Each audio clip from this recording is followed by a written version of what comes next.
Hey, welcome to the One Piece at a Time Distilling Institute with your host, the alchemist of Indiana's Black Forest, Alan Bishop. Hey, this channel is all about home distilling and legal distilling. If you've got questions, reach out to us in the comments below, social media, or via bishopshomegrown@gmail.com. And don't forget to check out thealchemistcabinet.com. Hey, what's up, guys? Hope you're all doing well today. It's finally starting to feel a little bit more like January here in southern Indiana. We've had some 50 and 60 degree days. Regardless of that, a lot of my fermentations for my practical videos slowed down or stalled, and I think I've got that under control now. There are practical videos coming, I promise, one way, shape, form, the other, including a tequila video, the comparison videos between the various stills, the 13 Stills Black Forest Edition, the Ozark Stillworks Shocker and Mr. Fusion helmet, etc. And then we're getting ready to do a tequila video, a mezcal video, a distilled agave spirit video, one way, shape, form, the other. It's really more of a hybrid, but there is cool stuff like that coming, I promise. As well, be on the lookout for the new Alchemist Cabinet book. Volume 2 is coming out here in the coming weeks. I will let you know when it is coming. It is not as long as the first book. It's about 60 pages, but there's a lot of historic Southern Indiana distilling photographs in there.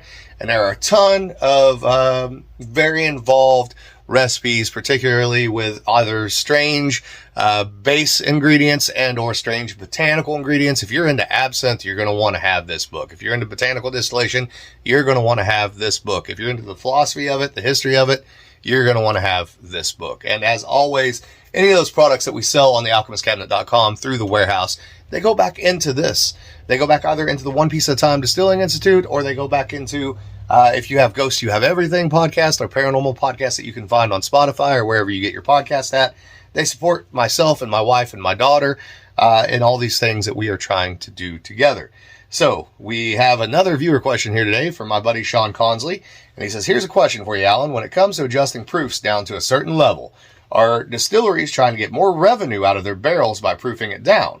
I mean, I realize that adding water to a bourbon brings in different / certain flavor profiles as you bring it down slowly. But for the big time operators, it seems that by adding massive amounts of water to a batch and it got cut off there, and I don't know that I printed the rest of it, but to stretch it, I presume, is what he's saying. They're trying to get more bang for their buck. Sean, yes, with the big guys, you are not wrong. This is why 80 proof alcohol distilled spirits are so common, right? Sometimes it's a matter of you can't make enough to keep up. The other part of it is that we are all very involved with alcohol quality. If you're watching this channel, you're for sure involved in it, whether or not you're a distiller or you're just an imbiber, right? You are informed.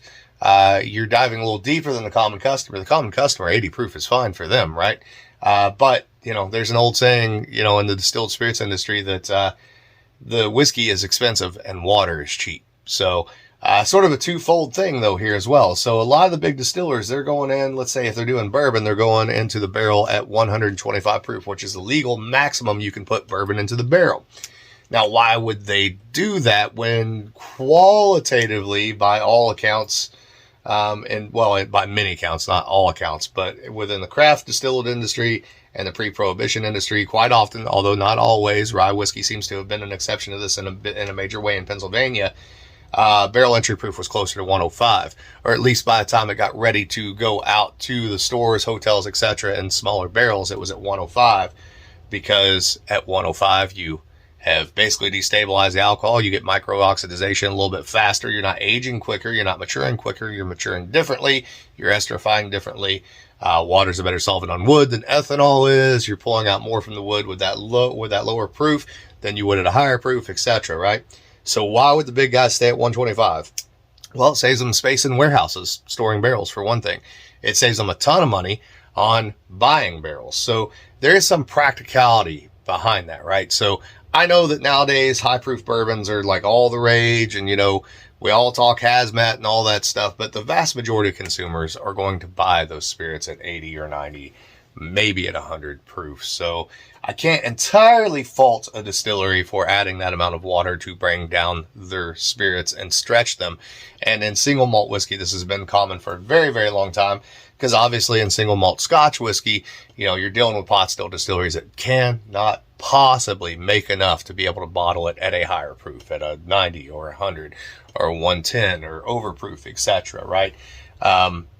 That being said, yes, on the face of it, you are not incorrect at all in assuming that they are trying to stretch that whiskey to meet a larger and larger and larger demand. And in some countries, they go down below 80 proof as well. Not by much, but yeah, there is some lower proof stuff out there than 80 proof, and it is a very common thing. Let me go back and read your question again here to myself real quick and see if there's anything else that you were kind of asking. I think that pretty much covers it.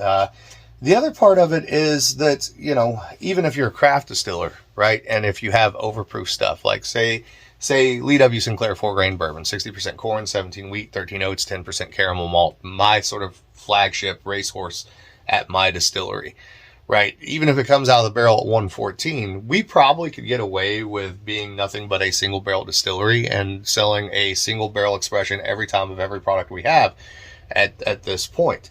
But because we want to try to expand into other markets so that eventually we can expand our distillery, financially, it really makes a lot more sense in the long haul to do a bottled and bond. So instead of releasing every barrel at between 107 and 114, we'll blend those barrels together for a consistent flavor profile, take the proof down to 100, which really isn't much water at all. It is substantially less than the big guys are adding when they're coming out of the barrel. They may go in at 125.